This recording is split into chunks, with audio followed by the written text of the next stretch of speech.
Senator Thompson, you are recognized for a presentation. Thank you, Mr. President.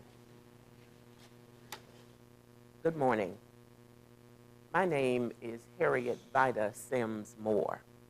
I was born Harriette Sims on June 19, 1902 in Mims, Florida.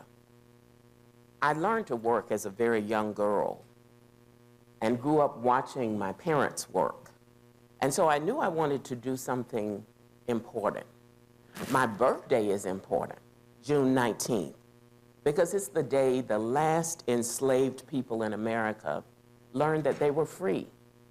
After the end of the Civil War, President Abraham Lincoln sent Union soldiers on horseback riding throughout the South, reading the Emancipation Proclamation and telling people that they were free.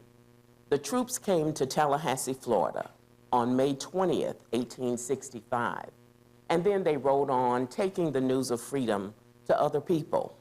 And the last enslaved people to get the news were in Galveston, Texas, and they received news of the Emancipation Proclamation on June 19th, 1865. And June 19th became known as Juneteenth. It was a day of celebration, a celebration of freedom. And so I would tell my parents, David Ira Sims, and my mother, Annie Warren Sims, and my brothers, Arnold and George, that people were celebrating my birthday on June 19th when they celebrated freedom. They just laugh. But Juneteenth is celebrated even until this day, and that's my birthday. I wanted to do something important, but my parents had ideas about gender roles and things that were appropriate for girls and other things that were appropriate for boys. I was really interested in my father's work. He was a wood lathe worker, and I followed him. We spent summers in Massillon, Ohio, where he was a wood lathe worker. But he said to me, this is no kind of work for a girl. You need to go to school. And so I was enrolled in the Daytona Normal Industrial School for Girls. That was a school founded by Mary McLeod Bethune in 1904. And she taught girls to sew and to cook and to clean, all of those industrial kinds of things. So I was enrolled there, and I spent 2 years there and got a degree that qualified me to teach. And I left Daytona and went back home to Mims, Florida, and I began teaching at the elementary school for blacks in Cocoa. Not only did I teach, but I also made lunch for grades 1 through 6 because the school had no cafeteria. I didn't go many places because teachers, especially women, weren't supposed to go to dance halls and juke joints and those kind of places. So I went to church and I went to friends' homes for different activities. And one night in 1925, I met another teacher, a young man named Harry Tyson Moore. And Harry Tyson Moore told me that he had been born on November 18th, 1905. I was a little older than Harry Tyson, but it didn't feel that way because he was very mature. He told me that his father died when he was 9 years old. And his mother, Anna Rosa Lee, tried to make it on her own, picking cotton and selling soft drinks and peanuts out of a little shack in front of their house. But she had a very hard time after the death of S. Johnny Moore. And so she sent Harry Tyson to live with one of his aunts, her sister, who lived in Daytona. And there he attended the Grady School. After a year, Annie Rosalie realized that there were other opportunities that Harry T. could take advantage of. And so she sent him to live with 3 other aunts in Jacksonville, Florida. And he was enrolled at the Stanton High School. And at the Stanton High School, the principal was a man named James Weldon Johnson. And James Weldon Johnson was an executive with an organization called the National Association for the Advancement of Colored People. That was a group founded by black men like William Edward Burghardt Du Bois, and white men like Joel Elias Spingarn. And Spingarn was a printer and helped get publications out regarding equal justice and equal opportunity. And together, W.E.B. Du Bois, Joel Elias Spingarn, and others founded this organization, and it was run in Jacksonville by James Weldon Johnson. There was something else interesting about James Weldon Johnson. He was a poet, and he wrote all kinds of poetry, things like The Creation, and he wrote a poem that was set to music, and it became known as Lift Every Voice and Sing, and it was adopted as the Negro national anthem. And James Weldon Johnson was the first Negro in Florida to pass the Florida bar and to become a lawyer. And Harry T. was under the tutelage of James Weldon Johnson. He also learned in Jacksonville about another man who lived there named Asa Philip Randolph. And A. Philip Randolph worked on the railroad. And he worked with a group of men who were porters. They were servers on the railroad. But they were disgruntled about their conditions, about their salary. The salary that they received, they had to then put back into buying their own uniforms, paying for their own food, paying for their lodging on the railroad. So A. Philip Randolph helped them to form a union. And the union, which was called the Brotherhood of Sleeping Car Porters, that union helped them to bargain and to negotiate for more security, job security, better salaries. A. Philip Randolph impressed Harry Tyson Moore.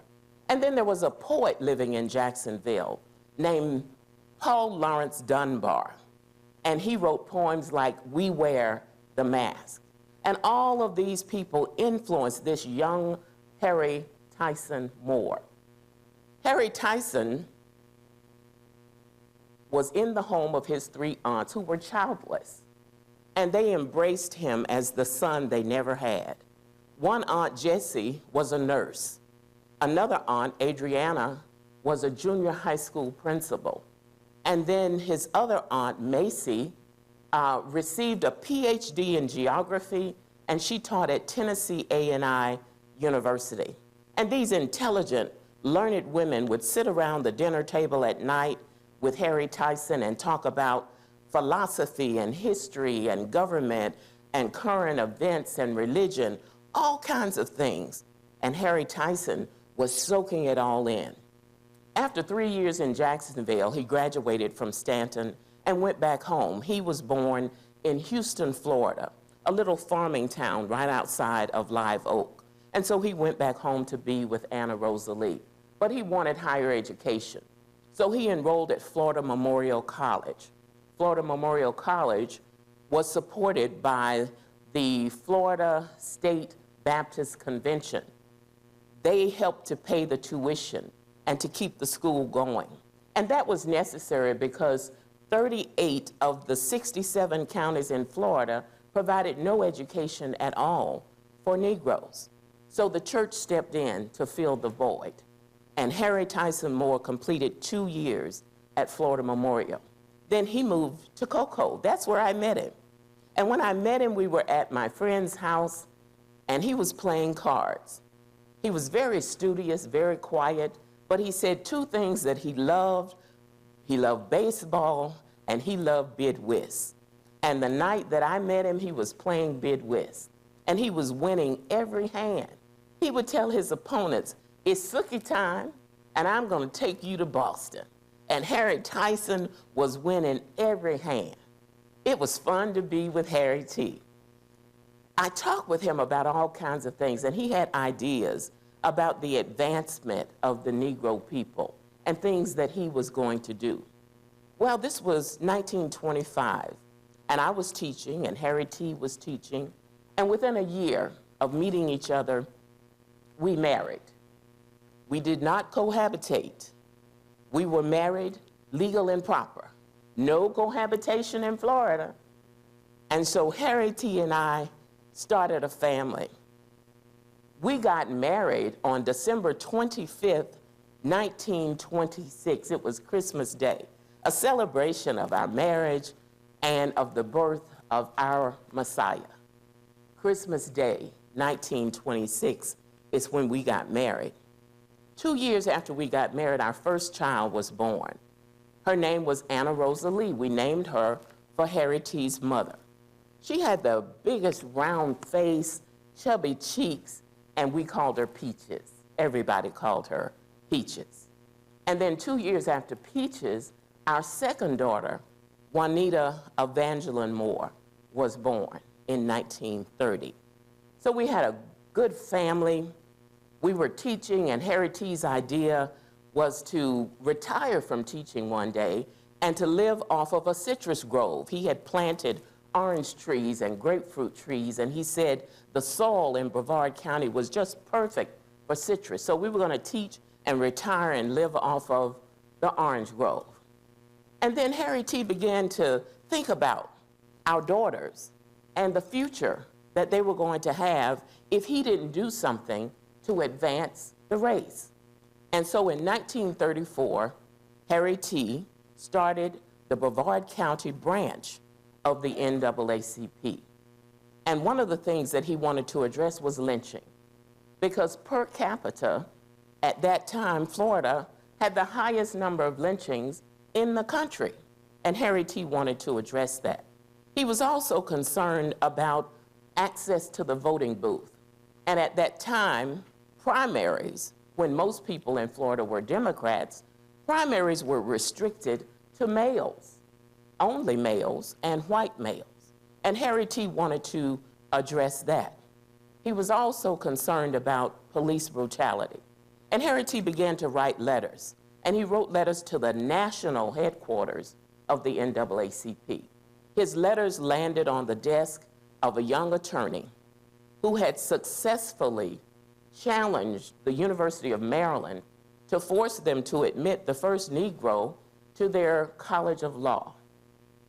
And he was successful in Montgomery County, Maryland, in getting equalization of teacher pay.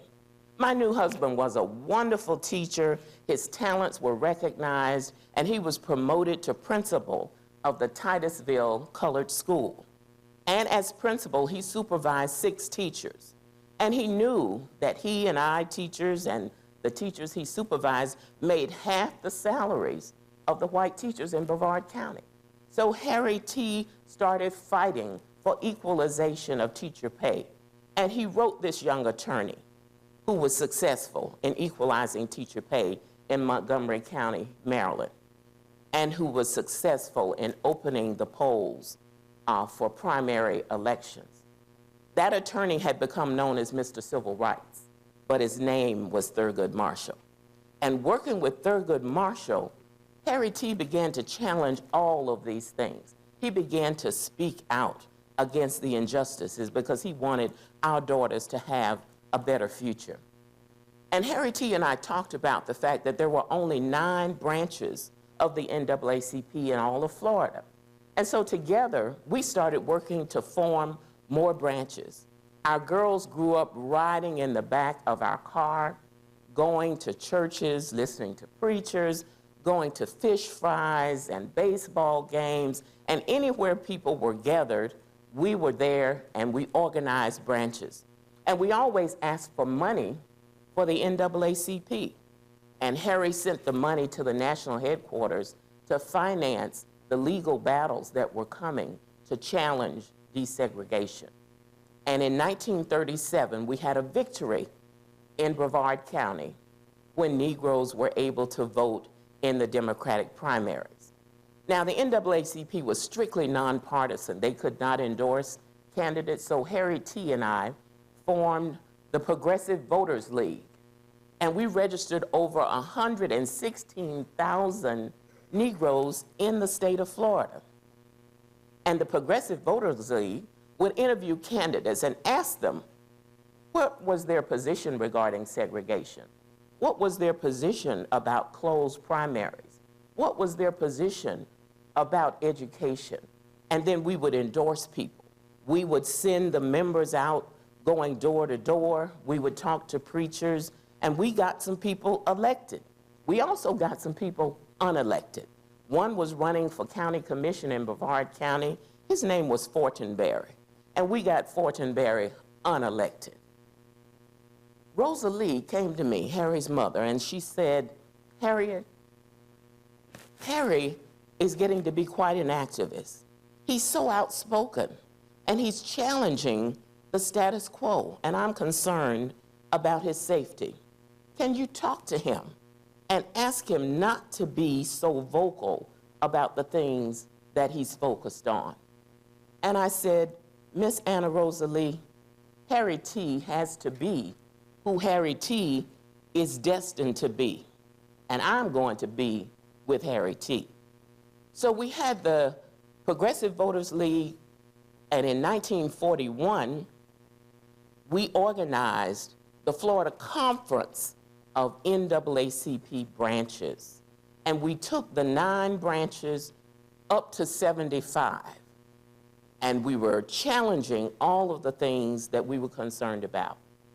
Well, in 1946, the Brevard County School Board fired me and Harry T. So maybe Miss Anna Rosalie was right. We didn't know what we were going to do. We were blacklisted. We couldn't get a job anywhere in Brevard County. Harry T. contacted the NAACP, and they agreed he would be a paid executive. And so as we traveled and we collected the money, we sent it to national headquarters. Some of it came back to support a salary for Harry T. But then in 1948, the national office raised the dues from $1 to $2. Now, you have to know that the people who paid the dues to belong to the NAACP swept floors. They washed dishes. They took care of children. They were laborers. They picked citrus. $1 was a sacrifice.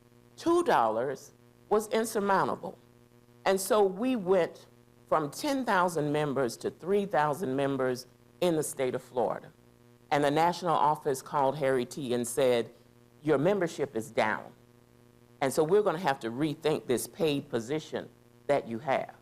And Harry T. just worked harder and got more members, registered more people. The NAACP stopped sending him his salary. I had no job.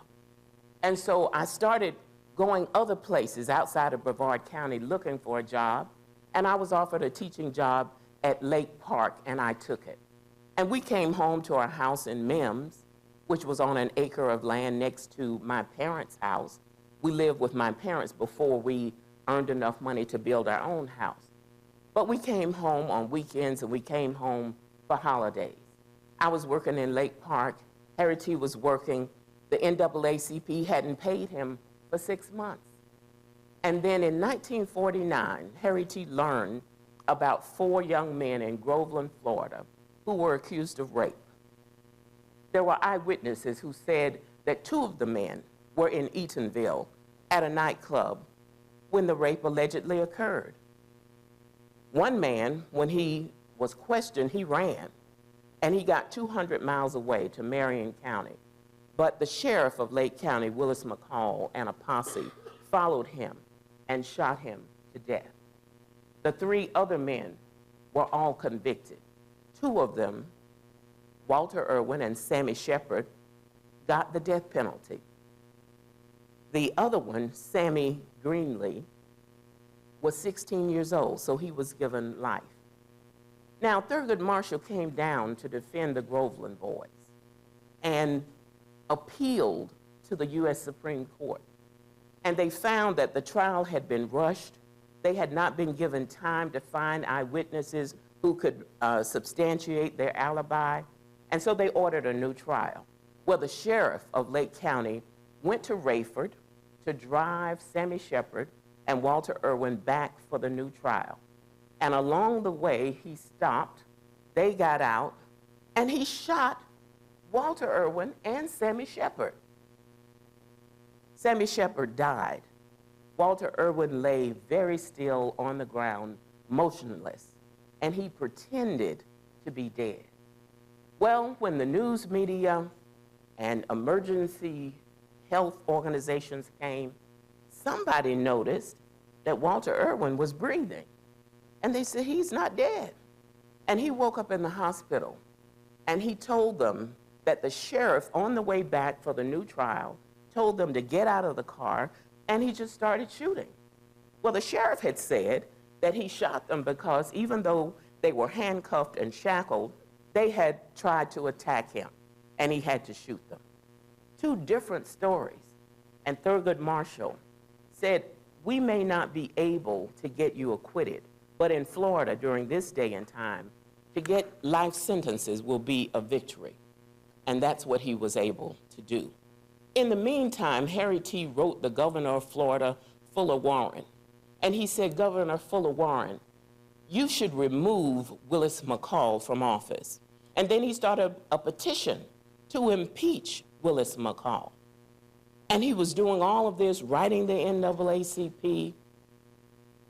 And Anna Rosalie came to me again, and she said, Harriette, can you talk to Harry T? Because what he's doing is dangerous. And I said, Anna Rosalie, Harry T has to be who Harry T is destined to be. And I'm going to be with Harry T. There were many men who had fought in World War II, and they came home and found that they had fought abroad for freedoms that they could not enjoy at home. They could not vote. They didn't have access to higher education. There was police brutality. And Harry T was talking about all of these things. And people were pushing for change. And those who wanted things to stay as they'd always been, they pushed back. And there was domestic terrorism in Florida during the summer of 1951, a bombing of a Jewish synagogue in Miami, a bombing of a Catholic church, a bombing of a Negro housing project. And people were wondering, who are these boomstick boys who are doing all of the bombing? In Orlando, they went to an ice cream shop, and they stood in line to get ice cream. And they stood in line with Negro patrons. One of the customers demanded that the owner have two separate windows, one for Negroes, one for whites. When the owner did not comply, his business was bombed. We were so elated that I had a job, and even though Harry T was not being paid, he was still committed to the NAACP, and I was committed to being with Harry T. And we came home for Christmas of 1951. We were so excited about having the whole family together again. Peaches had graduated and she was teaching in Daytona. She came home. Anna Rosalie, Harry's mother, came. And Juanita Evangeline had a job in Washington, D.C. with the Department of Labor, and she was going to come a couple of days after Christmas. We were so excited. And we came home to our home in Mims. And we went to my parents' home for Christmas dinner. Wonderful meal. We got home very late. The fog had rolled in, and it was dark on Christmas night. It was our 25th wedding anniversary, and we were so happy to be together. Peaches was lying on the sofa at the house reading a comic book, and Anna Rosalie decided she'd go to bed. Harry T and I decided we'd celebrate our anniversary by having some fruitcake. We always had fruitcake on our anniversary on Christmas Day. So we had fruitcake, and then we went to bed. In the middle of the night, there was a huge explosion. Harry T and I were thrown up to the ceiling. We fell down into a crater that had been created by the explosion. The bed frame fell on top of us. I started to scream for George and Arnold. They had heard the blast and they came running. They said, Harry T is bleeding. He's losing a lot of blood. And you're not well, Harriette. We need to get medical attention. But there's no doctor that will treat Negroes in Brevard County. There's no hospital that will accept them in Brevard County. So we're going to take you to Sanford, to Dr. George Stark, the black doctor in Sanford. And so they loaded us up, took us to Sanford, but when we got there, Dr. Stark said Harry T. was dead on our 25th wedding anniversary. In November, Harry had just celebrated his 46th birthday. My next birthday, June 19th, 1952, I'd be 50. He's dead? The doctor said I had a concussion and massive internal injuries. He said I should not move. There was a hospital that gave Dr. Stark 5 beds for his patients, and so I was in the hospital. The FBI came to the hospital room, and they asked me if I had any idea who might have done this. Could it be the county commissioner that you worked against? Could it be some other person? I said, someone who would do this is not going to do it themselves. They're going to pay someone else to do it. They asked me if I thought that it could be the work of the communists. And I thought to myself, I don't believe Willis McCall is a communist. I could not accept that I had spent almost half of my life with Harry T., and he was no longer here. My daughters came and they said they would take care of all of the arrangements for his services, but we had no money because he had not been paid. And so the NAACP contacted us and said they would cover all of the costs. I wanted to go to the funeral, but the doctor said I couldn't. But I said, I've got to be with Harry T. one more time. And so I was driven to the mortuary. And when I saw Harry T. in the coffin, the mortician wanted to know if I wanted it open or closed, and I said, leave it open so that everyone can see what they did to Harry T. And when I looked at him and I saw the bruises on his forehead, I collapsed, and I ended up back in the hospital. I learned that Adam Clayton Powell came to Florida to insist that someone be arrested, that there be an investigation, that there be a trial. Athlete Jackie Robinson came to Florida. The poet Langston Hughes wrote a poem honoring Harry T. Over 1,000 people went to Tiny Mims for his funeral. And 2 days after Harry T. was buried, I started to cough up blood. And I asked to see my daughters. And I told them how proud their father had always been of them. I told them how much we loved them. And I told them that your daddy, Harry T. Moore, loved the entire human race. And there is no greater love. No greater love hath any man than he would lay down his life for his friends. That was Harry T. And I asked them to make sure that people remembered the sacrifices that we made. I had fought a good fight.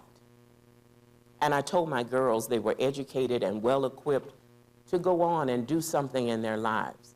And I asked them to make sure that people remembered what we had done in the state of Florida.